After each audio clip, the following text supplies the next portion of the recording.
Ребята, смотрите, еду. И вот такой сюрприз тут, короче, появляется.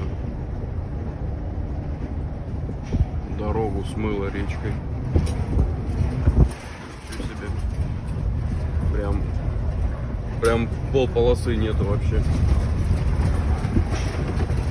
Это да. Это вот наводнение недавно было. Вот такое мощное.